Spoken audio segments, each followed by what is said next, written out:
It's a smartphone rollable proof of concept. Motorola just announced a new rollable technology for smartphones, allowing users to adjust the size of a screen with just a press of a button. We've seen similar concepts from companies like TCL and LG in the past, but this puts an entirely new spin on the concept. The main difference between this compared to other versions we've seen before is that it enlarges vertically the size of a smartphone. In the past, we've seen horizontal screens enlarged to become more like tablets. Motorola said the technology would also work on laptops to give more flexibility. It will bring multitasking, browsing, and mobility applications to another level.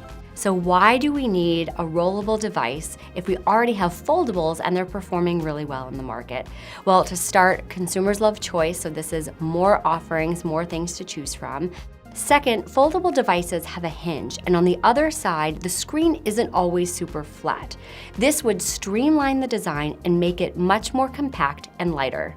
However, it's important to remember that these are just concept devices, so it doesn't necessarily mean that they'll ever see the light of day.